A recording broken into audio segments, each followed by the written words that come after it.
Hello everyone, you all are watching ISPC simplified. आज है 5 मार्च और आज की करंट अफेयर हम लोग प्रेजेंट करने वाले हैं on the same channel ISPC simplified. अगर आपको इसकी पीडीएफ चाहिए you can join my Telegram channel with the same name ISPC simplified, ठीक है ना। चलिए, तो आज 5 मार्च का करंट अफेयर हम लोग स्टार्ट करने वाले हैं। करंट अफेयर स्टार्ट करने से पहले मैं आपको बता देना चाहता हूँ, कंप्लीट आपको उसकी स्टैटिक पोर्शन भी इसी में मिलेगी। साथ में जो भी एग्जाम के लिए रेलेवेंट फिगर्स होंगे, पोर्शंस होंगे, डाटाज होंगे, फैक्ट्स होंगे, उसको मैं डालूंगा इसमें, ठीक है ना। और रेस्पेक्टिव कि आप किस चीज़ की एग्जाम की तैयारी कर रहे हो, you can watch this current affair, ठीक है ना। आप किसी स्टेट पीसी से कर रहे हो, यूपीएससी कर रहे हो या फिर किसी वन लाइनर एग्जाम की कर रहे हो, आप इसको वॉच कर सकते हो, ठीक है ना। Let's start with current affair. तो स्टार्ट करते हैं। आज का सबसे पहला करंट अफेयर जो है ना, उसमें पहला क्वेश्चन है, former chief justice of India जिनका नाम था AM अहमदी, वो पास कर गए हैं किस एज में, तो 90 ईयर्स की एज में AM अहमदी जी पास किए हैं, ठीक है ना। सबसे पहले इनके बारे में थोड़ा कुछ जान लेते हैं, उसके बाद हम लोग CGI के बारे में डिमेंसिफाई करेंगे, CGI के बारे में एक एक चीज़ को आराम से बारीकी से समझेंगे, ठीक है ना। तो चलिए स्टार्ट करते हैं। देखिए, पहले इनको अपॉइंट किया गया था एज ए जज ऑफ द हाई कोर्ट इन गुजरात इन 1976, ठीक है ना। सबसे पहले इनको अपॉइंट किया गया था हाई कोर्ट के जज इन गुजरात इन 1976। कुछ नोटेबल जजमेंट्स इनके अहमदी साहब के जान लेते हैं हम लोग, जो कि जैसे Indira Sahni versus union of India वाला केस था ना, कौन सा, Indira Sahni versus union of India वाला केस, उसमें इनकी जजमेंट में ये इनका बेंचमार्क था। तो इंदिरा साहनी वर्सेस इंडिया और यूनियन ऑफ केस क्या था, बेसिकली इस केस में जो था ना वो 1992 का केस है। इसका मेजर जो टर्निंग पॉइंट था ना, वो रिजर्वेशन था for backward classes in India के लिए, ठीक है ना। बेसिकली सुप्रीम कोर्ट इसमें अपहेल्ड करता है कि गवर्नमेंट किस चीज़ को, तो गवर्नमेंट के ऑर्डर को in the judgement considering caste to be the reasonable indicator of social backwardness, ठीक है ना। तो अभी हम लोग इसको इतना ही जानते हैं, इसमें बहुत ज़्यादा घुसने की जरूरत नहीं है, ठीक है ना। चलिए, उसके बाद कुछ और इनकी नोटेबल जजमेंट है। हम लोग AM अहमदी जी के बारे में पढ़ रहे हैं अभी, ठीक है ना। जैसे Ismail Faruqui versus union of India case था, ठीक है ना। उसके बाद जस्टिस अहमदी जी जो थे वो सर्व किए थे chief justice of India from 25 October 1994 until his retirement on 24 मार्च 1997। तो याद रखिएगा, जस्टिस अहमदी जो थे वो चीफ जस्टिस ऑफ इंडिया की पोस्ट को 25 अक्टूबर 1994 से लेकर के अपने रिटायरमेंट 24 मार्च 1997 तक होल्ड किए थे, ठीक है ना। जस्टिस अहमदी जो थे वो थर्ड मुस्लिम थे जो सर्व किए थे as a chief justice of India. याद रखिएगा, ही was the third Muslim who has served as a chief justice of India, ठीक है ना। अब आपके दिमाग में एक बात जरूर आएगा कि अगर ये थर्ड थे तो पहले कौन थे। तो याद रखिएगा, पहले जो मुस्लिम चीफ जस्टिस ऑफ इंडिया बने थे वो थे मोहम्मद हिदायतुल्लाह जी, वो 11वें चीफ जस्टिस थे, ठीक है ना। याद रखिएगा, मोहम्मद हिदायतुल्लाह। इस चीज़ को मैं इसलिए बोल रहा हूँ याद रखने के लिए, क्वेश्चन पूछा जा सकता है, ठीक है ना। तो इस चीज़ को याद रखिएगा, मोहम्मद हिदायतुल्लाह जी, ठीक है ना। उसके बाद एक चीज़ और जान लीजिए, ये पहले थे और 11वें चीफ जस्टिस थे, ठीक है ना। चलिए, अभी हम लोग अगर current chief justice of India की बात कर ले तो आपको पता होगा, आपको DY चंद्रचूड़ जी हैं जो कि 50वें चीफ जस्टिस ऑफ इंडिया हैं, ठीक है ना। अगर आप बता सकते हो तो कमेंट सेक्शन में बता दो कि 49th कौन थे, ठीक है। अब अगर कुछ चीफ जस्टिस ऑफ इंडिया के बारे में बात हो रही है तो हम लोग CJI के बारे में जान लेते हैं, ठीक है ना। देखिए, चीफ जस्टिस ऑफ इंडिया जो होता है वो ना एंड द जज ऑफ द सुप्रीम कोर्ट की बात करते हैं। तो ये अपॉइंट किया था किनके द्वारा, तो ये अपॉइंट किया था आपको प्रेसिडेंट के द्वारा, प्रेसिडेंट के अंदर अपॉइंट किया था। और एक चीज समझिए, किस क्लॉज के अंदर में, तो क्लॉज 2 किस आर्टिकल, तो आर्टिकल है आपको 124, आर्टिकल आपको याद रखना है, clause 2 article 124 of the constitution से इनको अपॉइंट किया जाता है। किनको किनको, तो chief justice of India as well as the जजेस of the Supreme Court are appointed by the President under clause 2 and under clause of article 124, ठीक है ना। इस याद रखना है आपको। चलिए, अब एक चीज याद रखिएगा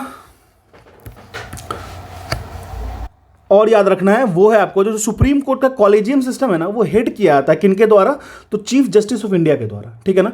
इसमें क्या होता है, 4 सीनियर मोस्ट जज होते हैं कोर्ट के इसी में, और इसको हेड करते हैं चीफ जस्टिस ऑफ इंडिया हमारे। और कॉलेजियम सिस्टम कहने का क्या मतलब हुआ, ये भी मैं आपको बता देता हूं। इसमें बेसिकली हम बात करते हैं, ये एक सिस्टम होता है जिसमें हम बात करते हैं अपॉइंटमेंट एंड ट्रांसफर ऑफ जजेस की। किसी भी जज की हमें अपॉइंटमेंट करनी हो या ट्रांसफर करनी है, ठीक है ना, उनके बारे में हम लोग सुप्रीम कोर्ट की जजेस के केसेस के बारे में बात करेंगे, ठीक है ना। चलिए, अब हम लोग थोड़ा सा और कुछ और समझ लेते हैं, कुछ administrative power chief justice of India का, ठीक है ना। इनको हम लोग मास्टर ऑफ रोस्टर भी कहते हैं, ठीक है ना। एक चीज़ और समझिए कि एक तरीके से आप समझ सकते हो कि इनके पास एडजुकेटरी रोल तो है ही, ठीक है ना। एडमिनिस्ट्रेटिव हेड किसी भी कोर्ट का, ये भी इनके पास पावर रहता है, ठीक है ना। अब चलिए, अब हम लोग नेक्स्ट करंट अफेयर पे चलते हैं। मुझे जहां पे कुछ पॉइंट ऐड करना होगा ना वहां मैं ऐड कर दूंगा, ठीक है ना। अब नेक्स्ट करंट अफेयर है, former union minister Satyavrat Mukherjee passed away. तो याद रखिएगा, जो पहले यूनियन मिनिस्टर थे सत्यव्रत मुखर्जी, वो पास अवे कर गए हैं, वो मर गए हैं, ठीक है ना।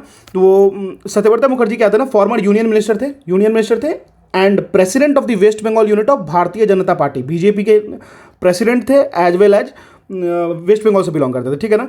अब इनको एक नाम से जाना जाता था जिनको कहते हैं झोलू बाबू, इनको झोलू बाबू के नाम से जाना जाता था, ठीक है ना। इनको झोलू बाबू के नाम से भी जाना जाता था। अच्छा, ये मिनिस्टर ऑफ स्टेट्स पे रहे थे किस चीज़ के, तो chemicals and fertilizer, Vajpayee government के टाइम में। कब से कब तक, सितंबर 2000 से लेकर जून 2002 तक, ठीक है ना। उसके बाद ये मिनिस्टर ऑफ कॉमर्स भी रहे हैं एंड इंडस्ट्री फ्रॉम जुलाई 2002 से लेकर के अक्टूबर 2003 तक, ठीक है ना।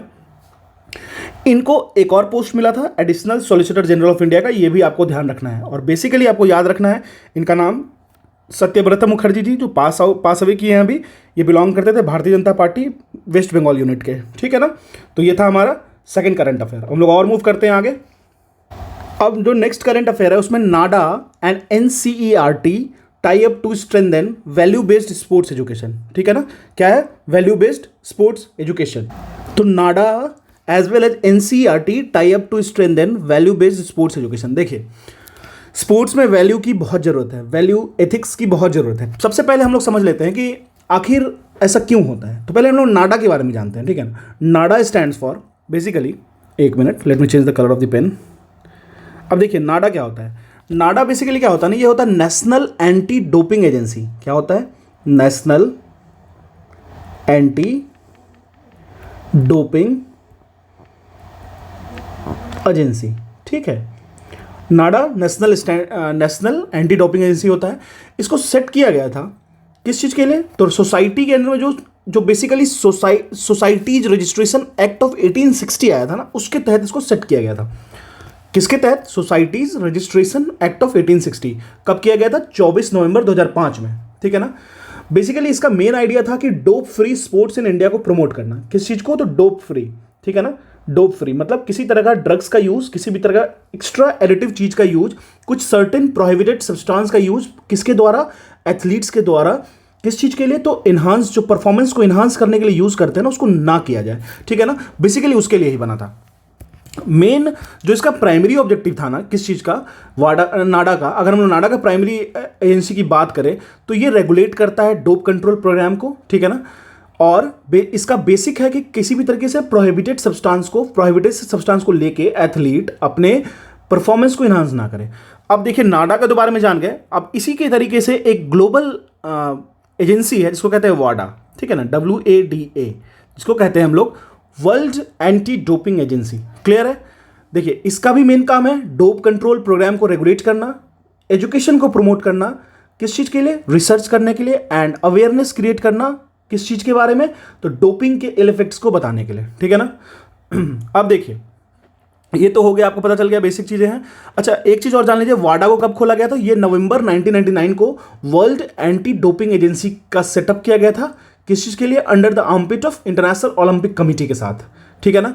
अच्छा एक चीज़ और बेसिक हम लोग जान लेते हैं, वाडा को जो है ना वो रिकॉग्नाइज किया गया है UNESCO international convention against doping in sport, जिसको 2005 में बनाया गया था, उसके तहत, ठीक है ना।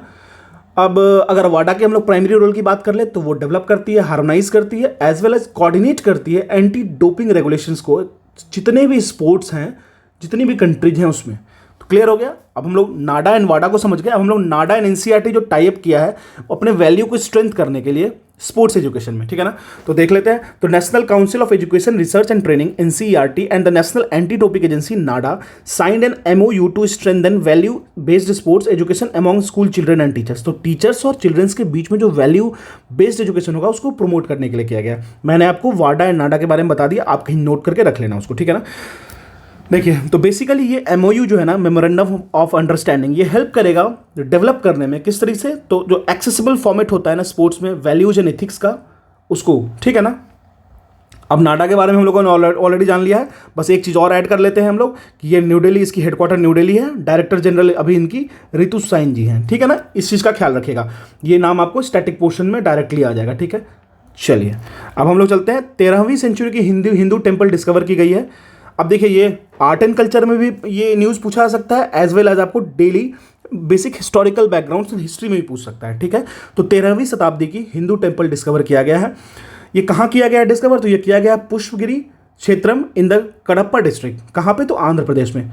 कटप्पा मत पढ़िएगा, कडप्पा डिस्ट्रिक्ट में इसको खोजा गया है, पुष्पगिरी क्षेत्रम वाले एरिया में, ठीक है ना। देखिए बेसिकली ये स्टाइल जो है ना, जो इसके आर्किटेक्चरल फीचर्स हैं, वो बताते हैं, वो रिवील करते हैं कि स्टाइल जो है ना वो कंटेम्प्रेरी था किसके?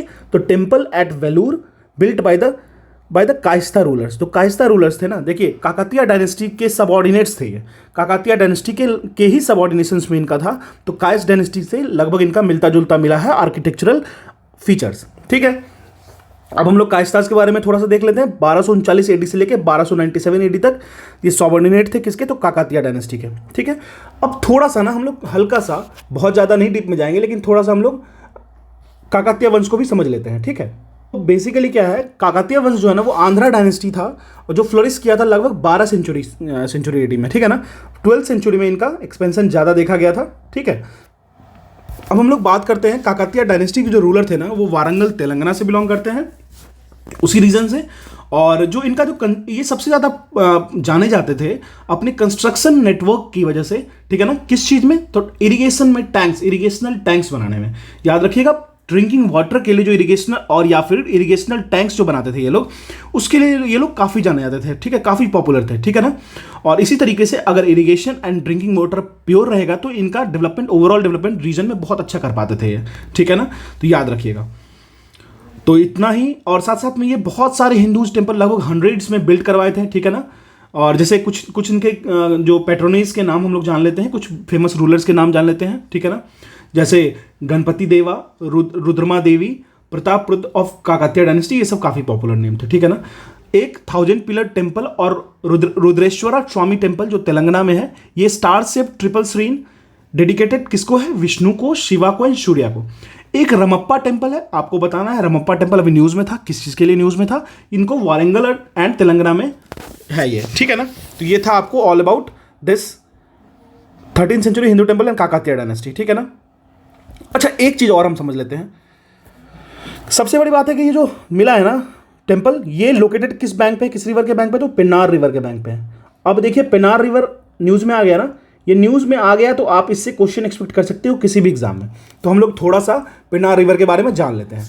तो बेसिकली क्या है ना, पेन्नार रिवर, देखिए इसको हम लोग पिनाकिनी, पेनार, पेन्नेर, पेन्नेरू ये तेलुगु वर्ड है, पेन्नई जो तमिल वर्ड है, ये सदर्न इंडिया का एक रिवर है। बेसिकली ये ओरिजिनेट कहाँ से होता है, ये हमको ज़्यादा याद रखना है। ये ओरिजिनेट होता है कहाँ से, ये हमको ज़्यादा ध्यान रखना है। तो ये है आपको नंदी हिल से, ठीक है ना, नंदी हिल से ओरिजिनेट होता है। और इसकी 2 डिफरेंट स्ट्रीम्स निकलती है नॉर्थ एंड साउथ डायरेक्शन में, और बाद में ये ड्रेन करती है बे ऑफ बंगाल में। क्लियर है? आप एक बार, मैं सजेस्ट करूंगा मैप पे जाके एक बार क्लैरिफाई कर लेना, आपकी क्लियर हो जाएगी। क्लियर है? ठीक है ना। अच्छा एक चीज़ और जान लीजिए, नंदी हिल कहाँ पे है? नंदी हिल कर्नाटका स्टेट में है, और वहाँ से ये नॉर्थ एंड ईस्ट के थ्रू फ्लो होते हुए कर्नाटका आंध्र प्रदेश में, और कर्नाटका एंड आंध्र प्रदेश में फ्लो करती है, उसके बाद जाकर के डंप हो जाती है बे ऑफ बंगाल में। ठीक है ना। लगभग इसकी ड्रेनेज बेसिन 597 किलोमीटर लेंथ की है ये, एंड ड्रेनेज बेसिन कवर करती है लगभग 55,213 किलोमीटर स्क्वायर। ठीक है ना। ये काफ़ी ज़्यादा कोर फैक्ट हो गया, इसको याद नहीं रखना बस। हाँ, पेन्नार रिवर कर्नाटक के नंदी हिल से निकलती है, आंध्र प्रदेश को कवर करती है, एंड बाद में फॉल करती है बे ऑफ बंगाल में। इतना आपको याद होना चाहिए। क्लियर है? कुछ चीज़ें स्टैटिक फैक्ट्स में इसलिए ऐड कर देता हूं क्योंकि आप एग्जाम की तैयारी कर रहे हो, वो एग्जाम का रिक्वायरमेंट है। ठीक है ना। अच्छा एक प्लेटफॉर्म को लॉन्च किया गया है जिसको कहते हैं साथी प्लेटफॉर्म। ठीक है ना। क्या कहते हैं? साथी प्लेटफॉर्म। साथी का फुल फॉर्म होता है self assessment test and help for entrance exam. ठीक है ना। इसको लॉन्च किया गया है, किसको? Launch of Sathee platform, that is self assessment test and health of entrance exam. तो अब इसको किसके द्वारा लॉन्च किया गया है? इसको लॉन्च किया गया है मिनिस्ट्री ऑफ एजुकेशन, जिसको MOE भी कहते हैं, उसके द्वारा लॉन्च किया गया है। किस चीज़ के लिए? तो सेल्फ असेसमेंट के लिए। किसको? तो इंडियन स्टूडेंट्स के लिए। ठीक है ना। ये एक नया इनिशिएटिव है, किसके द्वारा? मिनिस्ट्री ऑफ एजुकेशन के द्वारा। अच्छा, इनको हेल्प किया है किसके मदद से? तो IIT कानपुर की मदद से, एसोसिएशन से इसको बनाया गया है। ठीक है ना। बेसिकली ये स्टूडेंट्स को हेल्प करेगा ट्रेनिंग की एक्सेसिबिलिटी के लिए, कोचिंग जो किसी कम्पिटिटिव एग्जामिनेशंस के लिए कराई जाती है, उसके फ्री कम्पिटिटिव एग्जामिनेशंस के लिए उसको फ्री कराने के लिए। ठीक है ना। समझिए, कोचिंग्स में जो भी कम्पिटेटिव एग्जाम्स के लिए जो कोचिंग लेते हैं बच्चे, उसके लिए फ्री कंटेंट अवेलेबल होगा उनके लिए। तो इसके बाद अगर कोई बच्चे इस पर रिलाई करते हैं तो उनको कोचिंग करने की जरूरत नहीं है, ठीक है ना।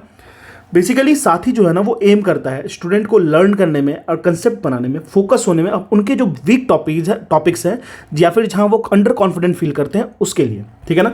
बेसिकली ये क्या करेंगे, वीडियोज़ उसमें प्रोवाइड किया जाएगा जिससे वो वॉच करके उससे बहुत चीज़ें सीखेंगे। और बेसिकली ये प्रिपेयर किया गया है IIT एंड IAC फैकल्टीज़ के द्वारा, इंडियन इंस्टीट्यूट ऑफ साइंस के द्वारा, ठीक है ना। अब देखिए, ये एक फ्री लर्निंग रिसोर्सेज प्रोवाइड करता है जहाँ पे लगभग 800 वीडियोस होते हैं, 12 रीजनल लैंग्वेज में होंगे एंड इंडिजिनियसली डेवलप्ड है, मतलब हमारा खुद का डेवलप्ड है। आर्टिफिशियल इंटेलिजेंस का यूज़ किया गया है और जिस प्रोग्राम का यूज़ किया गया है उसको कहते हैं हम लोग प्रूटर, ठीक है ना। और इसको डेवलप किया था IIT कानपुर ने। क्लियर है। तो ये था हमारा साथी प्रोग्राम के बारे में। अब हम लोग बात करेंगे MIIRA, that is India's proposed global initiative to promote millets. आपको पता है ईयर ऑफ 2023 किसको कहा गया है? आप एक बार मुझे कमेंट सेक्शन में बता दो 2023 किसको डेडिकेट किया गया है, ठीक है ना। और मिलेट्स को प्रधानमंत्री नरेंद्र मोदी जी ने एक वर्ड कहा है, एक नया नेम दिया है। आप प्लीज़ कमेंट सेक्शन में बताओ अगर आप इन्वॉल्व हो तो, ठीक है ना। देखिए, तो एक तरीके का ना ये ग्लोबल इनिशिएटिव है जो कि क्या करेगा, प्रमोट करेगा किस चीज़ के यूज़ के लिए, तो मिलेट्स के यूज़ के लिए, ठीक है ना।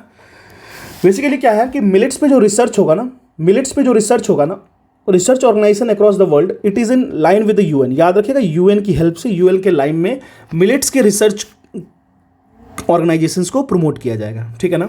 2023 को international year of millets declare किया गया है। यहाँ पे आंसर ऑलरेडी मेंशन्ड है, इसलिए आप उसको बताओ या ना बताओ कोई फर्क नहीं पड़ता, ठीक है। अब देखिए, ये इंडिया से स्टार्ट किया गया था इंटरनेशनल ईयर ऑफ मिलेट्स 2023 को, ठीक है ना। और इसको सपोर्ट किया गया था लगभग 72 कंट्रीज़ के द्वारा, ठीक है ना। अब देखिए MIIRA क्या स्टैंड करता है, ये स्टैंड करता है मिलेट, ये स्टैंड करता है millet international initiative for research and awareness. याद रखिएगा, मिलेट जो है ना, इसको अमृत काल का भी वो कहा गया है, क्रॉप कहा गया है। आप एक बार इसको प्लीज़ रिसर्च कर लीजिएगा, किसी भी एग्जाम में, कंटेम्प्रेरी या फिर रिसेंट एग्जाम, आप इसमें मेंस में आप इसको एक्सपेक्ट कर सकते हो, ठीक है ना। तो याद रखिएगा, मिलेट मायरा का full stands for millet international initiative for research and awareness. India has introduced a draft to launch a global initiative to encouraging the consumption and production of millet. तो इंडिया ही initiate किया था, याद रखिएगा, और 72 countries के द्वारा sign किया गया इसको, ठीक है ना। अब देखिए, सबसे पहले बात जानते हैं हम लोग, एग्रीकल्चर डेप्यूटीज मीटिंग कहाँ रखा गया? एग्रीकल्चर वर्किंग ग्रुप का, जिसको AWG कहते हैं, G20 के एम्बिट में, तो इंदौर में, जो कि मध्य प्रदेश में है। अब हम लोग ज्वार की बात कर ले तो ये most widely grown millet crop है। मिलेट के में डिफरेंट क्रॉप के स्पेक्ट्रम आते हैं, आप जान लो। तो ज्वार जो है ना वो सबसे ज़्यादा उपजाया जाता है मिलेट क्रॉप के सेगमेंट में। इसका मेजर प्रोड्यूसर्स जो है ना वो United State, China and Australia है। United State, China and Australia है, फिर इंडिया है, then Argentina, Nigeria and Sudan. अब आपको बताना है मिलेट्स की खेती में हमारे स्टेट में कौन कौन से स्टेट्स हैं जो टॉप 3 हैं, ठीक है ना। आप प्लीज़ कमेंट सेक्शन में एक्टिवली पार्टिसिपेट करो। मैं ऐसे कंटेंट लाऊंगा, बहुत सारे स्टैटिक पोस्ट को डालूंगा, आप उसमें पार्टिसिपेट कर सकते हो, ठीक है ना। अब बेसिकली अप्रैल 10, 2018 में एग्रीकल्चर मिनिस्ट्री ने डिक्लेयर किया था। अब अप्रैल 10, 2018 को एग्रीकल्चर मिनिस्ट्री के द्वारा डिक्लेयर किया गया था कुछ मिलेट्स को, जैसे ज्वार, बाजरा, रागी, जिसको मांडुआ भी कहते हैं और मरुआ कहते हैं बिहार साइड में, और सब मिलेट्स सच एज कांगनी, काकुन, चीना, etc and the 2 pseudo millets. Pseudo millets कहने का क्या मतलब हुआ ना, स्यूडो मिलेट्स कहने का ये मतलब हुआ कि कुछ ऐसे मिलेट्स, कुछ ऐसे क्रॉप्स होते हैं, कुछ ऐसे फूड ग्रेन्स होते हैं जो मिलेट्स की तरह बिहेव करेंगे बट कंप्लीटली मिलेट्स होते नहीं हैं, ठीक है। जैसे बकवीट, जिसको कुट्टू कहते हैं, एंड अमरनाथ, जिसको चौलाई कहते हैं, ठीक है ना। As nutri cereals for their high nutritive value बहुत ज़्यादा न्यूट्रिटिव होती है, कॉम्पोनेंट्स बहुत अच्छे होते हैं, मिनरल्स बहुत होते हैं, विटामिन्स बहुत होते हैं, लेकिन उसमें क्या है, वो स्यूडो मिलेट्स होते हैं, वो कंप्लीटली मिलेट्स नहीं होते, ठीक है ना। एक बहुत सा पॉपुलर स्टेटमेंट आया है, फिनांस मिनिस्टर निर्मला सीतारमन जी ने डिस्क्राइब किया मिलेट को एज ए श्री अन्ना। याद रखिएगा, श्री अन्ना किनके द्वारा कहा गया है? फिनांस मिनिस्टर निर्मला सीतारमन जी के द्वारा। अब आपको बताना है कि नरेंद्र मोदी जी के द्वारा, हमारे प्राइम मिनिस्टर के द्वारा क्या बताया गया है मिलेट्स को, ठीक है ना। चलिए अब चलते हैं। देखिए, गोदरेज एंड बॉयश, ठीक है ना, रेनमैक शाइन MOU, memorandum of understanding for developing workshop equipment for Indian Railways. तो इंडियन रेलवेज के लिए जो वर्कशॉप में इक्विपमेंट्स लगते हैं उसको डेवलप करने के लिए गोदरेज एंड बॉयश रेनमैक साइन किया है एमओयू किसके साथ, डेवलपमेंट के लिए, वर्कशॉप इक्विपमेंट किसके लिए, तो इंडियन रेलवेज के लिए। अब हम लोग थोड़ा सा इसके बारे में जान लेते हैं। देखिए गोदरेज ग्रुप की एक फ्लैगशिप कंपनी है गोदरेज एंड बॉयश, ठीक है ना, ये पार्टनरशिप किया है किसके साथ, देखिए गोदरेज कंपनी की फ्लैगशिप कंपनी है गोदरेज एंड बॉयश, ये पार्टनर किया है किसके साथ, तो रेनमैक के साथ, ठीक है ना। तो बेसिकली कोलैबोरेशंस जो है वो मशीनरी एंड प्लांट के लिए है, M&P के लिए, प्रोजेक्ट्स के लिए है, for Indian railways and metro rail, offering made in India world class equipment. तो made in India world class equipment को मिलकर बनाएंगे ये लोग, कौन कौन, तो फ्लैगशिप कंपनी गोदरेज ग्रुप की, Godrej and Boyce as well as the Renmac, ठीक है ना। अब इस पार्टनरशिप के साथ Godrej and Boyce will be able to offer a complete value chain ranging from design to building for railways, even buildings भी design करेंगे रेलवेज के लिए। और ये जो कंपनी है उसको ट्रस्ट किया गया, ट्रस्टेड पार्टनर है इंडियन रेलवेज का लगभग 15 साल से। तो याद रखिएगा, आपको बेसिकली रेनमैक याद रहना चाहिए कि पार्टनरशिप किसके साथ किया जा रहा है और कौन कर रहा है, गोदरेज एंड बॉयश, ठीक है। तो ये था। अब एक साउथ कोरिया एंड यूएस जो है ना वो होल्ड किया है freedom shield and warrior shield, दो एक्सरसाइजेज हैं, जॉइंट एक्सरसाइजेज हैं। तो कौन कौन से हैं जॉइंट मिलिट्री एक्सरसाइज, एक समझ लीजिए, एक है फ्रीडम शील्ड और एक है आपको वॉरियर शील्ड, ठीक है ना, याद रखिएगा। ये सबसे बड़ा एक्सरसाइज है 5 सालों में जो कि किया गया है साउथ कोरिया एंड यूएसए के बीच में, ठीक है ना। तो US military and South Korean military announce किया है hold and their most extensive joint military exercise in 5 years as the US flew a long range B-1B bomber to the Korean peninsula in the show of force against North Korea. अब मैं आपको बताऊंगा Korean peninsula किस किस को compose करता है, ठीक है। आप बस थोड़ा सा पेशेंस दिखाइएगा, मैं थोड़ा सा अच्छे से समझा दूंगा इसको। तो चलिए समझते हैं इसको, ठीक है ना। तो बेसिकली ये चीज़ जानिएगा कि पहले तो ये समझ लीजिए कि ये आपकी, देखिए थोड़ा रफ मैप ही होगा, थोड़ा सा पेशेंस दिखाइएगा। ये चाइना है, ठीक है, ये चाइना है, इससे जुड़ा हुआ, ठीक है, थोड़ा सा एक्सटेंडेड यहां से होगा, ये आपको है नॉर्थ कोरिया, ठीक है। कौन है ये, तो नॉर्थ कोरिया, नॉर्थ कोरिया। अब हम लोग साउथ कोरिया को बात कर लेते हैं। तो एक यहां से लाइन गुजरती है जिसको हम लोग कहते हैं 38th पैरेलल लाइन। क्या कहते हैं, 38th पैरेलल लाइन, ठीक है ना, 38th पैरेलल लाइन। और उसी के बगल में आप देख लीजिए तो ये हो जाएगा लगभग साउथ कोरिया, ठीक है, ठीक है। यहाँ पे सियोल है, ठीक है, और यहाँ पे प्योंगयांग है, ठीक है ना, जो इसकी कैपिटल है नॉर्थ कोरिया की, और Seoul is the south Korea capital. आपको ये बताना है सियोल किस चीज़ के लिए पूरे वर्ल्ड में फेमस है, ठीक है ना। तो ये था आपको टोटल कोरियन का पेनिनसुला, ठीक है ना। तो यहीं पे इस एक्सरसाइज को कंडक्ट कराने की बात चल रही है साउथ कोरियन वाले पार्ट में, ठीक है ना। तो बेसिकली अमेरिका का क्या है ना कि जो भी कंट्रीज थोड़ा से एग्रेसिव होती है ना, तो उसको काउंटर अटैक करने के लिए वो उसकी जो दुश्मन कंट्री होती है या फिर उसके जो अगेंस्ट कंट्री है उसके साथ वो कुछ ना कुछ एक्सरसाइज करती है और कुछ ना कुछ एक्सरसाइज परफॉर्म करती है, ठीक है। तो आप इसको एक्सरसाइज याद रखिएगा कौन कौन सा है, तो freedom shield and warrior shield joint military exercise है साउथ कोरिया एंड यूएसए के बीच में, याद रखिएगा इस चीज़ को।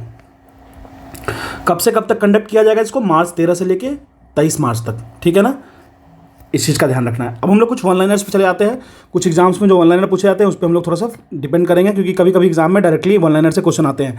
जैसे देखिए youth affair and sports and information and broadcasting minister जो अनुराग सिंह ठाकुर जी हैं वो लॉन्च किए हैं यूथ फेस्टिवल को, इंडिया एट 2047, ठीक है ना। नाम क्या है उस फेस्टिवल का, इंडिया एट 2047। कहाँ से स्टार्ट किए हैं, ये किए हैं रोपर, एक जगह है पंजाब में, 4 मार्च से, ठीक है ना।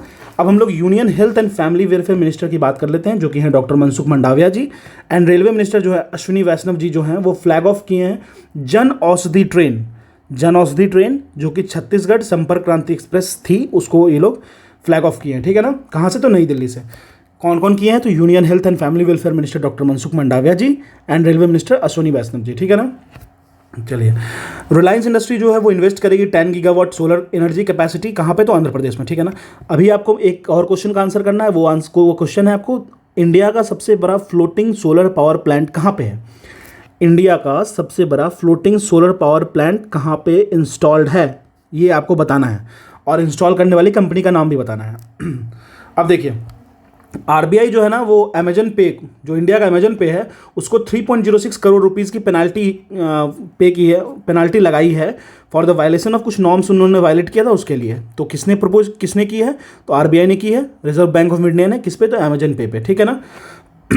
अब देखिए यूनियन मिनिस्टर ने फाउंडेशन स्टोन ले किया है लगभग 21.63 करोड़ का फ्रोजन सीमेंट स्टेशन बनाने के लिए। फ्रोजन सीमेंट स्टेशन बनाने के लिए कहाँ पे, तो रणवीर बाग है जम्मू एंड कश्मीर में। याद रखिएगा फ्रोजन सीमेंट स्टेशन। यहाँ पे क्या होता है, सीमेंट्स में जो एग्स होते हैं या फिर सीमेंट्स में जो स्पर्म काउंट्स होते हैं उसको फ्रोज करके रखा जाता है, जो कि लंबे ड्यूरेशन के बाद भी हम उसको यूज कर सकते हैं, ठीक है ना।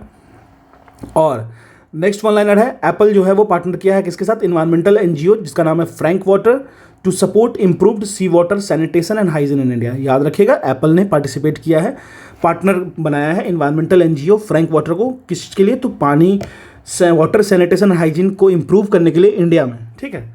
तो ये था हमारा आज का 5 मार्च का करंट अफेयर। अगर आपको इसकी पीडीएफ चाहिए तो you can join my Telegram channel ISP से सिंप्लीफाइड। अगर आपको लग रहा है कुछ मुझे ऐड करना चाहिए, कुछ चीज़ें जो कम रह गई या ज़्यादा रह गई, आप मेरे को प्लीज़ सजेस्ट बॉक्स में बताइए। अगर आपको इसकी पीडीएफ चाहिए तो आप ज्वाइन कर लो, ठीक है। तो this is all about today's current affair and thank you.